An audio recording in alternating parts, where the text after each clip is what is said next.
எங்களது யூடியூப் சேனலுடன் இணைந்திருக்கின்ற அனைவருக்கும் வணக்கம். நாங்கள் இந்த வீடியோ மூலமாக அரசாங்கத்தின் புதிய அதிரடி தீர்மானங்கள் சிலவற்றை பார்க்க இருக்கின்றோம். இதன் மூலமாக முதலாவதாக புதிய கல்வி சீர்திருத்தம் 2026 தொடர்பாக ஒரு பெரிய தீர்மானம் எடுக்கப்பட்டிருக்கிறது. நாட்டு மக்கள் அனைவரினதும் கவனத்தை ஈர்த்த தரம் 6 ஆங்கில மொடியூல் தொடர்பான பிரச்சினை மற்றும் அது தொடர்பாக எதிர்க்கட்சிகள் மற்றும் அரசியல் நிலைமைகளில் ஏற்பட்டிருக்கின்ற சூழ்நிலைகள் மற்றும் சிஐடி விசாரணைகள், கல்வி அமைச்சினுடைய தொடர்ச்சியான விசாரணைகள் இவற்றின் காரணமாக கல்வி அமைச்சு மற்றும் அரசாங்கமானது தரம் 6க்குரிய புதிய கல்வி சீர்திருத்த நடவடிக்கைகளை 2027 ஆண்டு வரை ஒத்திவைப்பதற்கு இன்று அமைச்சரவையில் தீர்மானிக்கப்பட்டிருக்கிறது.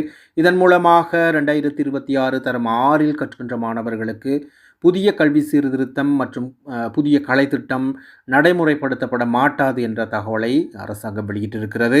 அத்தோடு பாடசாலை நேர அதிகரிப்பு மற்றும் இதர பாடங்களுக்குரிய கால அதிகரிப்பு மற்றும் தரம் 1க்கான கல்வி சீர்திருத்த நடவடிக்கைகள் வழமை போட்டு இடம்பெறும் என்றும் அரசாங்கம் அறிவித்திருக்கிறது. அத்தோடு பாடசாலை மாணவர்களுக்கு 2025 வழங்கப்பட்ட பாடசாலை உபகரணங்களை கொள்வன செய்வதற்குரிய 6000 ரூபாய் கொடுப்பனவானது தற்போது அஸ்வஸ்ம உதவி பெறுகின்ற குடும்பங்களை சார்ந்த பிள்ளைகளுக்கு மாத்திரம் வங்கி கணக்கில் வைப்பு செய்யப்பட்டிருந்த நிலையில் இந்த 6000 கொடுப்பனவை சகல மாணவர்களுக்கும் வழங்குவதற்கு இன்று அமைச்சரவை தீர்மானத்தின் போது அங்கீகாரம் வழங்கப்பட்டிருக்கிறது. எனவே எதிர்காலத்தில் இதற்குரிய வவுச்சர்கள் பாடசாலைகளுக்கு விநியோகிக்கப்பட இருக்கிறது.